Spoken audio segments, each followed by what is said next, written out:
Turkey and Syria were today hit by multiple earthquakes, and the devastation caused by these earthquakes has been severe.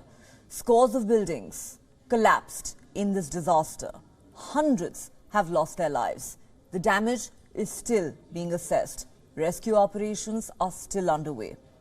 The latest earthquake in Turkey was as strong as the one that had occurred all the way back in 1939.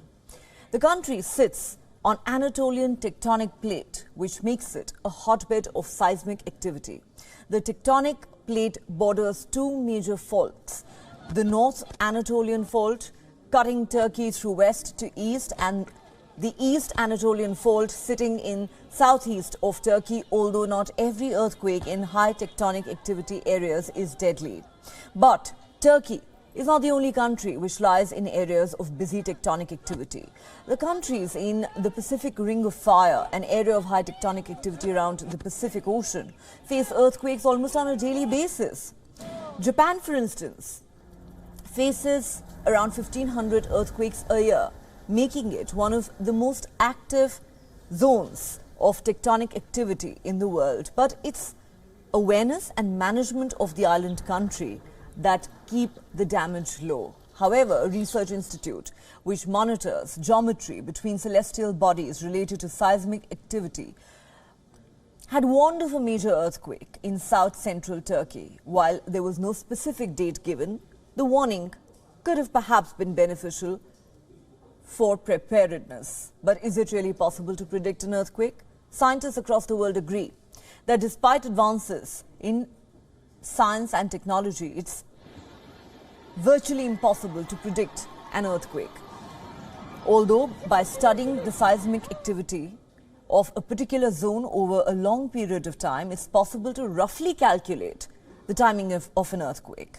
The US Geological Survey website also mentions it clearly that seismologists cannot predict a major earthquake. So now, if we can't predict quakes, what is the best course of action in case disaster hits? The world can definitely learn from countries like Japan when it comes to preparedness. In 2011, a major earthquake played a part in generating a tsunami, and together these caused the meltdown of the Fukushima nuclear power plant. The country has been proactively running programs to educate people to mitigate disasters since then.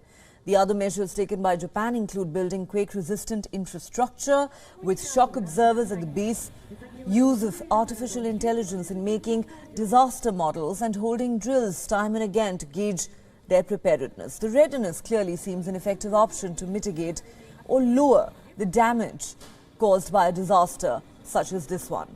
At least till the time there remains dearth of technology that can actually predict a natural calamity such as this.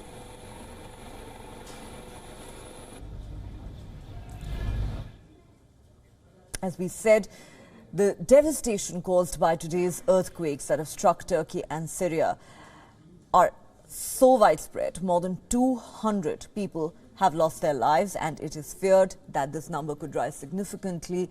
Rescue operations are still underway. Many are still feared trapped under the debris of the collapsed buildings. To talk about this further, we are now joined by Unio Ervolino, a professor of earthquake engineering and structural dynamics at the University of Naples, Federico in Italy. Thanks very much for speaking to WION.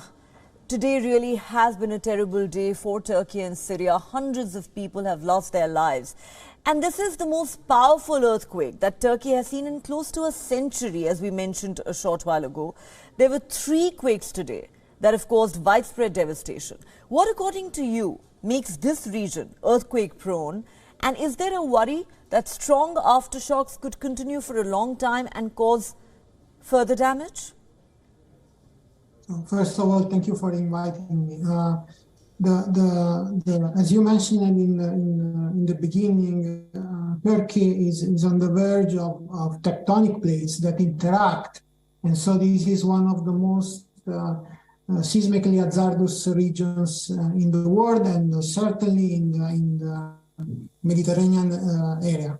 The seismic sequence that is expected is going to be very long. according to the models that we use to have an idea of the number of aftershocks that are going to occur, because the largest the magnitude of the main earthquake, the largest the number of aftershock and the longest the sequence that we expect. So yes, I think the area is going to be shaking for months at least. This is what we expect. All right, that does sound very scary. You're saying aftershocks could continue for months, but we certainly hope and pray that there is no further loss of life and no damages caused. But, you know, any scientist in the world would tell you that earthquakes cannot be predicted. There are many countries, of course, that are earthquake prone. For instance, Japan faces around 1,500 earthquakes a year. What do you think are the lessons that other countries can learn from Japan as far as preparedness is concerned? So as you mentioned, earthquakes for sure cannot be predicted. If we mean prediction in terms of location, timing, and size of the event. So we don't know how to predict earthquakes in this term. We can have long-term or mid-term expectation of earthquakes around the world. And as you mentioned, Japan is one of the most seismically prone countries in the world. And what we can learn from Japan is something that we know since many years, that the best we can do is earthquake early warning, which is a system that is in place in Japan and also experimentally in other countries of the world, such as California or even Italy. And at the time that one major earthquake occurs, then the seismic waves take seconds or minutes to travel across the country. But before the earthquake wave occur to the site, then the site can be alerted so that we can take some security measure. For example, protecting ourselves in some safe places within the building, or shut down gas and other potentially dangerous systems that can trigger secondary effects. So the most advanced technology that Japan has is this real-time protection. This is called earthquake early warning. During an earthquake, before the earthquake reaches your site, you receive a warning. The problem is that this kind of system only works if you are far from the epicenter. And we know that far from the epicenter, we have less damages than around the epicenter. But in the epicenter, the locations are too close for this warning to arrive before the earthquake strikes. Right. In fact, today's earthquakes were so powerful, the tremors were felt in multiple countries. But of course, the brunt of these earthquakes has been borne by Syria and Turkey. They're still counting their dead.